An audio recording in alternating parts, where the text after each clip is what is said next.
अब हम बात करें सेकेंड सॉल्वेंसी रेशियो की। सॉल्वेंसी मतलब लॉन्ग टर्म सॉल्वेंसी, हमें देखना है कि हमारी कंपनी जो लॉन्ग टर्म डेब्ट्स है उनको कितना कवर कर पाती है। सेकेंड हमारी रेशियो है under this is total asset to डेब्ट। हमारी टोटल एसेट्स कितनी है अकॉर्डिंग टू द डेब्ट, ठीक है। सो यहाँ पे आ जाता है टोटल एसेट अपॉन डेब्ट। अब यहाँ पे ध्यान रखना है, अगेन टोटल एसेट का मतलब आपकी बैलेंस शीट के अंदर एक पूरा पार्ट जो टोटल किया जाता है, चाहे आप टोटल अपनी इक्विटी लायबिलिटी का ले लो, चाहे आप टोटल एसेट का ले लो, दोनों बराबर ही होते हैं। नीचे अगर एसेट के पार्ट को देखोगे तो एसेट में नॉन करंट एसेट और करंट एसेट दो ही पार्ट होते हैं। अगर आप लायबिलिटी के पार्ट को देखोगे तो वहां पे share holders fund, non current liability, current liability, तीन पार्ट होते हैं। तो उसके तीन पार्ट का total plus is equal to, will be equal to non current asset plus current asset. ये ध्यान रखना है क्योंकि total asset is equal to total liability. डेब्ट की बात करते हैं तो सब long term borrowings, long term provisions, ये अभी हमने किया डेब्ट टू इक्विटी रेशियो में। तो डेब्ट क्या है, वही वाला पार्ट, नॉन करंट लायबिलिटी वाला पार्ट, ठीक है, नॉन करंट लायबिलिटी वाला part. Now see this is my question. इस क्वेश्चन से रिलेटेड हमें अगेन निकालना है टोटल एसेट टू डेब्ट। देखिए क्या दिया हुआ है, टोटल डेब्ट दिया हुआ है 18 लाख। यहाँ पे हमें चाहिए डेब्ट, टोटल डेब्ट नहीं। ध्यान रखना है डेब्ट और टोटल डेब्ट में फर्क है। टोटल डेब्ट क्या होता है, non current liability plus current liability. ये क्या है, this is non current liability plus current liability. ये दोनों चीजों को एडिशन करके दिया गया है। हमें सिर्फ और सिर्फ क्या चाहिए, डेब्ट यानी कि ये वाला लॉन्ग टर्म वाला, नॉन करंट लायबिलिटी वाला पार्ट चाहिए, हमें लॉन्ग टर्म वाला पार्ट चाहिए। तो हम क्या करेंगे, इस टोटल डेब्ट में से करंट लायबिलिटी हटा दो तो आपको मिल जाएगा डेब्ट। ठीक है, यहाँ पे देख लेते हैं, डेब्ट इज इक्वल टू टोटल डेब्ट माइनस करंट लायबिलिटीज।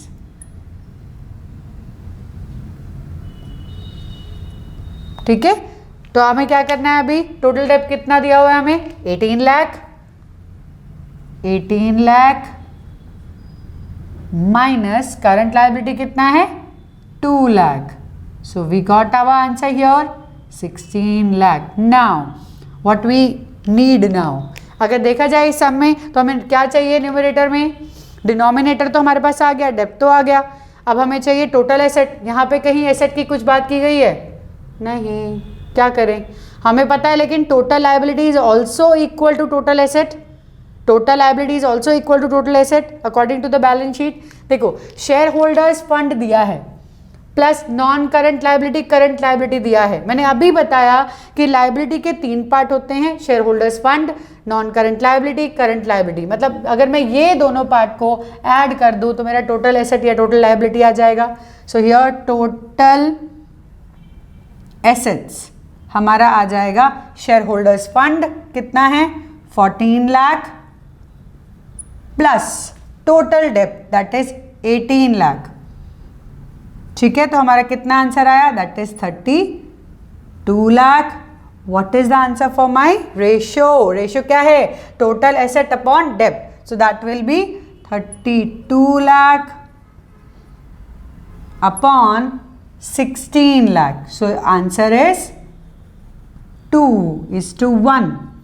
समझ में आया क्या किया हमने, यहाँ पे पहले हमने डेब्ट निकाला, टोटल डेब्ट दिया हुआ है, टोटल में नॉन करंट भी है, करंट भी है, हमें चाहिए नॉन करंट, तो हमने उसमें से करंट को हटा दिया, करंट लायबिलिटी को हटा दिया। देन वी गॉट आवर डेब्ट, हमें डेब्ट मिल चुका है। अब हमें चाहिए टोटल एसेट। यहाँ पे एसेट की कोई बात नहीं दी, कोई ट्रांजैक्शन नहीं दी, कोई नंबर नहीं दिए, बट हमें पता है कि टोटल एसेट और टोटल लायबिलिटी बराबर होती है बैलेंस शीट। तो हमने क्या किया, यहाँ पे साफ दिख रहा है शेयर होल्डर फंड, टोटल डेब्ट दोनों दिए हैं, इन दोनों को अगर हम टोटल करें तो हमें टोटल लायबिलिटी मिल जाती है which is equal to total asset also. तो हमें टोटल एसेट भी मिल गया, टोटल एसेट आ गया, डेब्ट आ गया। अब रेशियो तो आराम से निकाल सकते हैं। करते हैं कुछ और सम प्रैक्टिस करते हैं, प्लीज आप भी प्रैक्टिस साथ साथ करो तो आपको समझ में आएगा, आप बहुत सारी चीजें कर पाओगे।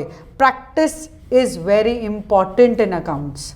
One more sum for the same type of ratio, total asset to डेब्ट। अब हमें ध्यान रखना है, वापस देखो यहाँ पे कहीं पे भी मुझे वापस एसेट नज़र नहीं आ रही है, लेकिन लायबिलिटीज़ तो हैं सब, तो हमें सारी लायबिलिटीज़ दिख रही हैं। हमें क्या करना पड़ेगा, हमें पहले ढूंढना पड़ेगा टोटल एसेट। ठीक है, तो हम टोटल एसेट अगर ढूंढते हैं तो टोटल एसेट कि जब हम बात करते हैं which is equal to total liability also. Share capital is a part of share holders fund, reserve and surplus part of shareholders fund, long term borrowing is a part of non current liability, long term provision non current liability and this is current liability। ठीक है, तो अब ये part हमारा first part of liability हुआ, this is second part of liability, this is third part of liability. मतलब देखा जाए तो सबको ही हमें टोटल करना पड़ेगा तो ही हमें टोटल एसेट मिलेगा, क्योंकि ये सबको ही प्लस करने से हमें टोटल लाइबिलिटी मिलेगी। सो कितना आ रहा है हमारा amount, 12 lakh plus 5 lakh, then we have 20 lakh plus करेंगे 20 lakh, then we have 5 lakh, next 10 lakh। तो हम इन सबको टोटल करेंगे, कितना अमाउंट आ रहा है, 12 plus 5 17, 17 plus 20 17 plus 20 37, 37 plus 5 42, 42 plus 10 52। तो वी हैव 52 लाख एसेट्स। ठीक है, टोटल करना है सबको, इजी हो जाएगा, कोई दिक्कत नहीं है, कोई प्रॉब्लम नहीं आएगी इसमें। अब हमें निकालना है इसका सेकेंड पार्ट, दैट इज डेप्ट। हमें निकालने हैं long term provisions and long term borrowings, मतलब ये वाला पार्ट, नॉन करंट लायबिलिटी वाला पार्ट, इसी को हम बोलते हैं डेब्ट्स। सो डेब्ट्स कितने हैं हमारे, that is these two only, 20 lakh plus this will be 5 lakh। So we got our answer here 25 lakh। now what, हमें डेप्ट मिला है, टोटल एसेट मिला है, आंसर नहीं मिला है अभी। अब हम निकालेंगे रेशो, इसको हम पुट करेंगे फॉर्मूला में, 52 lakh divided by 25 lakh. Formula already लिखा हुआ है इसीलिए मैं दोबारा नहीं लिख रही हूँ। 52 लाख डिवाइडेड बाय 25 लाख, यहाँ पे सारी जीरोस कट। ठीक है, 52 डिवाइडेड बाय 25, तो आप इसको कैलकुलेट कर सकते हो। 25 अगर आप इंटू 2 करोगे तो 50 आ रहा है, दैट मीन्स 2। आप जाओगे तो 2 अगेन 2 बचा, तो यहाँ पे पॉइंट लगाते ही वो 20 हो गया। नाउ इट विल बी 08, क्योंकि एक और जीरो चाहिए होगा, 20 से डिवाइड नहीं हो रहा है, देन इज टू 1। तो this is my ratio. Okay, याद रखना है, प्रैक्टिस जितनी ज़्यादा करोगे उतनी ज़्यादा कैलकुलेशन भी अच्छी होगी, एंड जितना ज़्यादा प्रैक्टिस और सम करते रहेंगे, आप भी प्रैक्टिस करो, साथ साथ होती भी रहेगी। ठीक है, प्रैक्टिस इज इम्पॉर्टेंट। अब हम एक ऐसा सम करने वाले हैं सेम रेशियो में जिसमें कैपिटल एम्प्लॉयड दिया हुआ है। कैपिटल एम्प्लॉयड क्या है, कैपिटल एम्प्लॉयड आपकी जो बैलेंस शीट के फर्स्ट 2 पार्ट्स हैं, that means share holders fund plus non current liabilities. Current liability को छोड़ दो, बाकी दोनों पार्ट को जब आप ऐड कर दोगे तो आपको कैपिटल एम्प्लॉयड मिलेगा। इसका क्लियर मतलब है capital employed plus current liability is equal to total liability, else total डेप्ट। अब यहाँ पे टोटल डेप्ट तो दिए हुए हैं, अब ये चीज़ हमें समझनी पड़ेगी कि ये दोनों को हम मिलाकर ले रहे हैं टोटल लायबिलिटी। चाहिए क्या हमें, टोटल एसेट।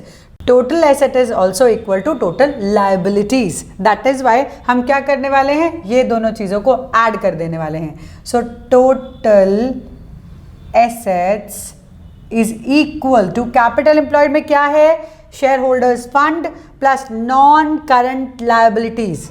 और आपको पता है टोटल लायबिलिटी के 3 पार्ट होते हैं, share holders fund, non current liability, current liability. तो 2 तो यहाँ दिए हैं कैपिटल एम्प्लॉयड में, एक अलग से दिया है, तो सबको हम ऐड कर देंगे तो आ जाएगा हमारा total liability which is equal to total asset. 25 lakh plus 15 lakh, कितना हुआ टोटल हमारा, that is 40 lakhs। Yes, now डेप्ट की बात करें, डेप्ट कैसे निकालें, डेप्ट का मतलब है नॉन करंट लायबिलिटी, डेप्ट का मतलब है नॉन करंट लायबिलिटी। यहाँ पे आपको दिख रहा है टोटल डेप्ट दिए हुए हैं, टोटल डेप्ट का मतलब होता है non current liability plus current liability, non current liability plus current liability. मतलब डेप्ट निकालना है, सिर्फ नॉन करंट लायबिलिटी निकालनी है, तो इसको कैसे निकालेंगे, टोटल डेप्ट, उसमें से आप करंट लायबिलिटी को हटा दो, करंट लायबिलिटी को माइनस कर दो।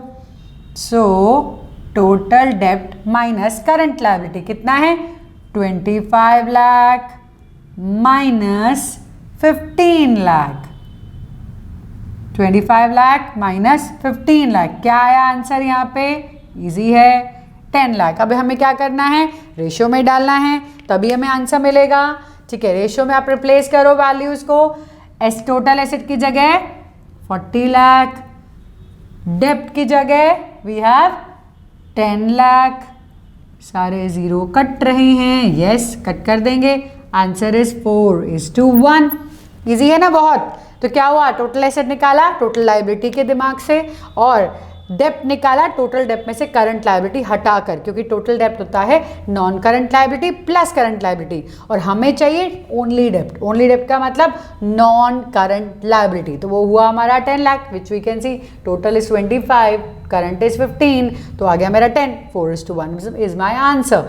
और करेंगे एक दो क्वेश्चन जहाँ पे थोड़ा सा अलग वर्किंग कैपिटल होगा, थोड़े ज़्यादा अमाउंट होंगे, थोड़े maybe detail is given in share holders, तो that type of sum will do, don't worry.